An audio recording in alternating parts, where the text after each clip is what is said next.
भाग 3 fundamental right, मौलिक अधिकार। इसमें चित्र किसका लगा है? भगवान राम, मां जानकी और लक्ष्मण जी का।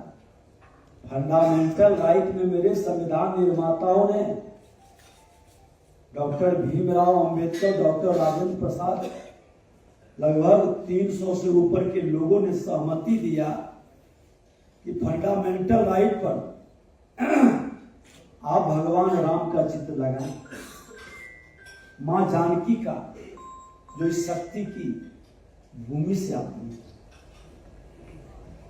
हम जब अधिकार की बात करते हैं तो मर्यादा का पालन करें, यह हमको उससे सीख मिलता है। और फंडामेंटल ड्यूटी में भगवान कृष्ण और अर्जुन का कि अपने कर्तव्य के प्रति हमारी सजगता बनी रहे।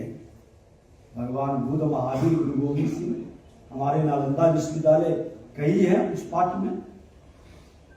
लेकिन संविधान दिवस पर हम संविधान के प्रति अगर जो समर्पित हैं, ईमानदारी के साथ, पवित्रता और शुद्धता के साथ, तो हमारा संविधान हमारे राष्ट्र को मजबूती प्रदान करेगा।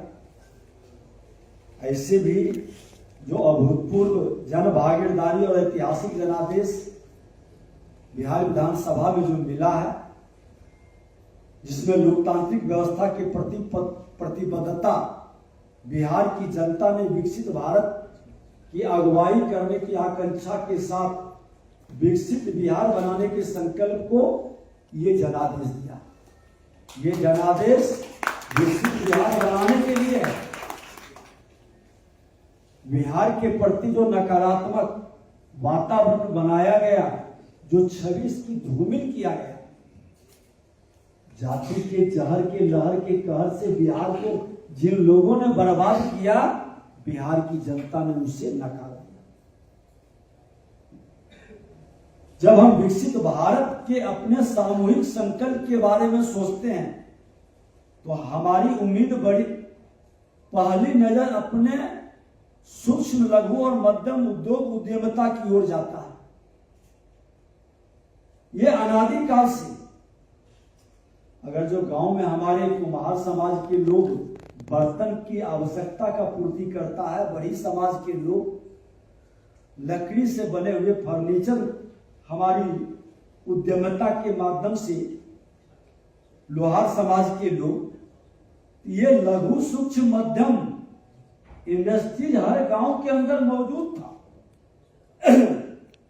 लेकिन कहीं न कहीं वो लुप्त होते चला जा रहा है। नए टेक्नोलॉजी के साथ उसका रूप बदला है। जो गांव के अंदर हम करते थे, अब वो प्रखंड, जिला के अंदर करने की जरूरत है। आबादी भी कई गुना बढ़ा है, मांग भी बढ़ा है। अब सूक्ष्म लघु सूक्ष्म मध्यम उद्योग, परिश्रम और सहकार की हमारी सनातन संस्कृति का ये प्रतीक भी रहा है और भावी भारत का असली चालक भी रहा है। यही लोग असली चालक थे। इसी तथ्य को पहचानते हुए हमारे आदरणीय प्रधानमंत्री जी सबका साथ सबका विकास के मूल मंत्र में आज विश्वकर्मा योजना को शामिल किया और उस योजना के तहत लघु सूक्ष्म उद्योग का एक बड़ा क्षेत्र भी बना।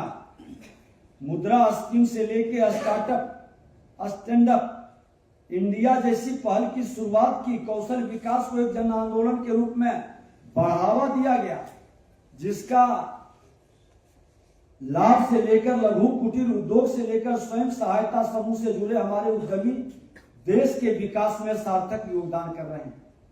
साथियों, हमारे यशस्वी प्रधानमंत्री जी के नेतृत्व वाली एनडीए सरकार ने विगत एक दशक में भारत के उस हिस्से को प्रोत्साहित करने का प्रयास किया है जिसकी ओर लोग देखने से कतराते थे, जिन्हें कोई पूछता नहीं था। मोदी जी, एनडीए सरकार ने उसको पूजने का काम किया और लोगों के बीच सम्मान दिलाने का काम, यह वातावरण बनाया। यही कारण है कि जहां एक दशक पहले तक देश की महज 30% आबादी के ही बैंक खाते हुआ करते थे, आज हमारी 80% आबादी का बैंक में खाता है। ये परिवर्तन एक दशक के अंदर है। जनधन खाते, आधार और मोबाइल पर आधारित जैम ट्रिनिटी ने वित्तीय समावेशन का एक दुर्लभ उदाहरण दुनिया के सामने प्रस्तुत किया है। लोग आश्चर्यचकित हैं कि भारत के अंदर 80% लोग बैंक तक पहुंच रख रहे हैं। इसी ठोस नींव पर हम बीते 10 वर्षों में दुनिया की चौथी सबसे बड़ी अर्थव्यवस्था बनने में सफल हुए। अब डायरेक्ट ट्रांसफर बेनिफिट वाला जो योजना हमारा चला है, डीबीटी, ये हमारे करप्शन को भी बहुत रोकने में सहयोग प्रदान कर रहा है। इसकी देन है कि हम गरीब कल्याण और पीएम किसान जैसी दुनिया की सबसे लाभार्थी योजनाओं के लीकेज को सफलतापूर्वक हम अपने लाभार्थियों को पहुंचाने में सक्षम हैं। इसी के बूते हम 70 लाख से अधिक रेहड़ी पट्टी विक्रेताओं तक स्वनिधि के सौगात ले जा रहे हैं। और इसी के कारण हम अपने SC ST समुदाय के लोग, माता बहनों का रोजगार और स्वरोजगार को गति देने वाले 50,000 करोड़ से अधिक की ऋण सुविधा भी पहुंचा रहे हैं।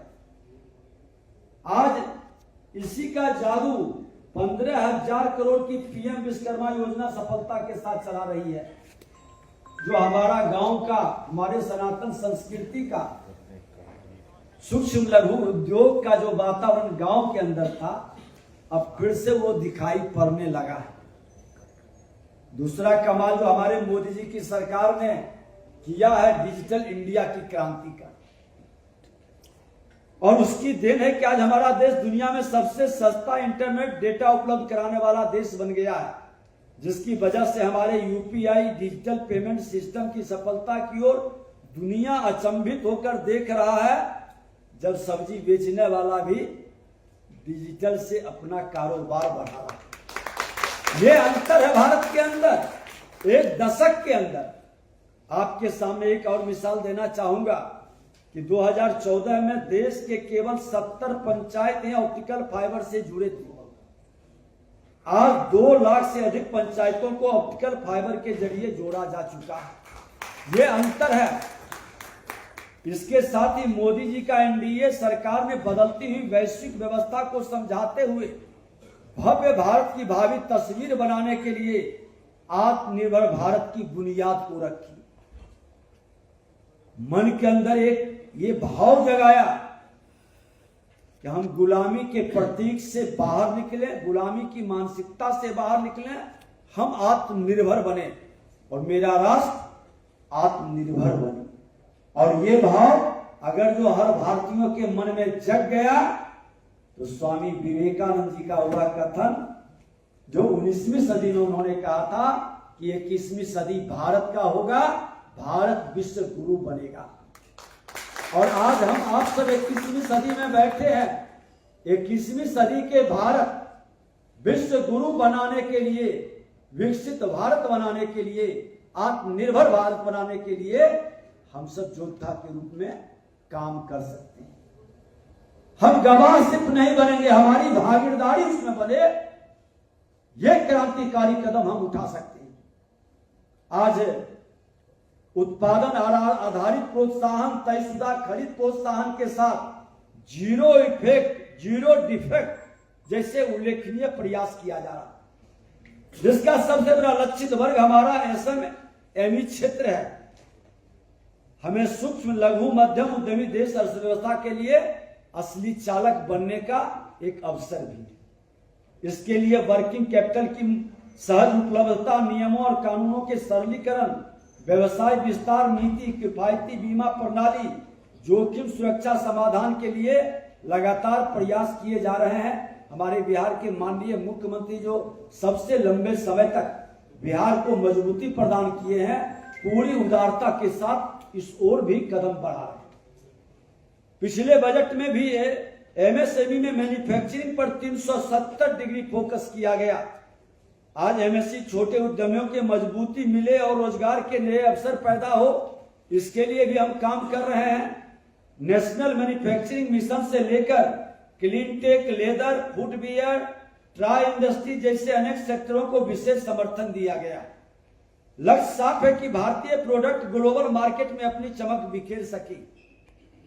एक अंतर तो है कि भारत के पसीने से जो बनता है वह टिकाऊ भी होता है, गुणवत्तापूर्ण भी होता है। हमारा पड़ोसी देश चाइना का सामान यूज करो और फेंक दो, उसकी विश्वसनीयता नहीं है। इसलिए बड़ा मार्केट का अवसर हमारे पास, हम आगे बढ़ सकते हैं। आज भारतीय प्रोडक्ट ग्लोबल मार्केट में अपनी विश्वसनीयता को बढ़ा सकता है, उसका अनुकूल समय है। राज्यों में इन्वेस्टमेंट का एक उभरता स्वस्थ प्रतिस्पर्धा पर आधारित माहौल बने, इस बजट में विशेष जोर दिया गया है। एमएसएमई में और स्टार्टअप के लिए क्रेडिट गारंटी को दुगना करने की घोषणा हुई है। देश के एससी, एसटी और महिला उद्यमी जो नए उद्यमी बनना चाहते हैं उनको 2 करोड़ रुपए तक के लोन की योजना भी लाई गई है, वो भी बिना गारंटी के। सरकार की ये पहल एक नया परिवर्तन की ओर कदम बढ़ा रहा। इस बजट में नए युग की अर्थव्यवस्था को ध्यान में रखते हुए गिग श्रमिकों के लिए बहुत बड़ी घोषणा की गई है। पहली बार गिग वर्कर्स का ई श्रम पोर्टल पर रजिस्ट्रेशन किया जाएगा। उसके बाद इन साथियों को स्वास्थ्य सेवा और दूसरी सोशल सिक्योरिटी स्कीम का लाभ मिलेगा। ये श्रम एक जैसे के प्रति मोदी जी का एनडीए सरकार के प्रति कमिटमेंट को दर्शाता है। सिन्हा साहब बैठे हैं, जब हम श्रम मंत्री थे तो मजदूर कह करके उसको मजबूर बना देता था। प्रधानमंत्री जी के नेतृत्व में हमने कहा ये मजदूर अब नहीं है, ये श्रमिक है, सृजनकर्ता है, निर्माता है, ये विश्वकर्मा का संतान है और इसका सम्मान राष्ट्र का उत्थान। ये वातावरण बनाने की जरूरत है। हम उसको अपने परिवार का अंग मान लेंगे जिस दिन, उस दिन वह कंपनी, वह व्यक्ति का स्वरूप बदल जाएगा। पारिवारिक भाव से वो आगे बढ़ेगा। विशेष रूप से बिहार की बात करें तो हमारी डबल इंजन की सरकार नीतिगत हस्तक्षेप, ईमानदार प्रयास के जरिए राज्य के औद्योगिक विकास की दिशा में ईमानदारी से प्रयास कर रही है। आप कल ही देखे पहला कैबिनेट में किस तरह से उद्योग पर फोकस किया गया। हम वस्त्र उद्योग, कृषि आधारित उद्योग, पर्यटन उद्योग, स्वयं सहायता समूह पर आधारित कुटीर उद्योग के मामले में तेजी से प्रगति कर रहे हैं।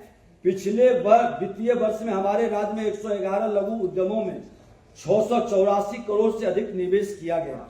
मध्यम आकार के उद्यमी में 2021-22 की तुलना में 2022-23 में करीब 3 गुना बढ़ोतरी देखी गई और नियोजन के मामले में इन सालों में हमने 602% की वृद्धि की है। ये आंकड़े बताते हैं कि बिहार में औद्योगिक विकास की अपार संभावनाएं हैं। हमारी 2/3 से अधिक आबादी युवाओं की है। ये संयोग नहीं हो सकता। 21वीं सदी के भारत में बिहार में 2/3 आबादी युवाओं की है। एक नए संकल्प को साकार करने का और स्वामी विवेकानंद जी के भविष्यवाणी को सत्य करने का एक मार्ग प्रशस्त करता है और हम इस ओर कदम बढ़ा सकते हैं। ऐसे में हमारे पास संभावनाओं को सफलता में बदलने का व्यापक आधार उपलब्ध है और हम चाहें तो इसको और बेहतर कर सकते हैं। देश की विभिन्न वित्तीय संस्थाओं के सहयोग और सरकार की पारदर्शी नवाचारी नीतियों के बल पर हम बिहार के उद्योग की तकदीर और तस्वीर बदलने में सफल होंगे, ऐसा मुझे विश्वास है। मुझे पूरी उम्मीद है कि 2047 में जब विकसित भारत का हमारा सामूहिक संकल्प सच होगा, उसमें बिहार की निर्णायक भागीदारी होगी और उस निर्णायक भागीदारी में आप सबकी बड़ी भूमिका होगी। एक चीज मैं जरूर कहूंगा कि नीयत साफ हो तो नीति सफल होती है और हम चरित्र की राजनीति करने वाले पर विश्वास करते हैं। चतुराई की राजनीति करने वाले को अब नकारने की जरूरत है।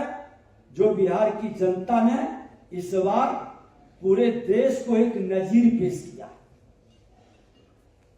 और चालक वही सफल है जो बिना दुर्घटना के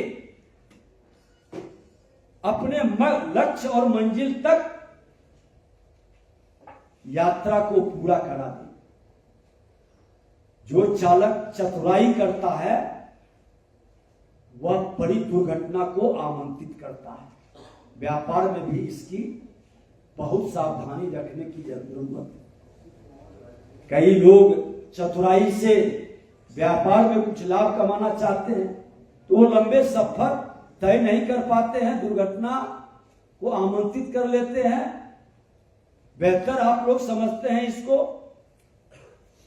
और हम आपसे जरूर आग्रह करेंगे कि हम सिर्फ मुनाफा के लिए अपने कर्तव्य बोध से व्यापार नहीं करते। हम समाज के प्रति, राज्य के प्रति, राष्ट्र के प्रति भी अपने कर्तव्य को निभाएंगे, क्योंकि हम मां भारती के धरती पर जन्म लिए हैं। जिस संविधान के तहत जो अधिकार हम लोगों को मिला है, उस अधिकार के साथ जिस दिन हर भारतीय अपने कर्तव्य बोध से कदम बढ़ा देगा, उस दिन भारत को कोई पीछे नहीं कर पाएगा। ये विश्व गुरु के उस आसन पर बैठकर वसुधैव कुटुंबकम के भाव से पूरी मानवता का रक्षक के रूप में, अग्रदूत के रूप में काम करेगा। हमारी शुभकामना है। बहुत बहुत धन्यवाद।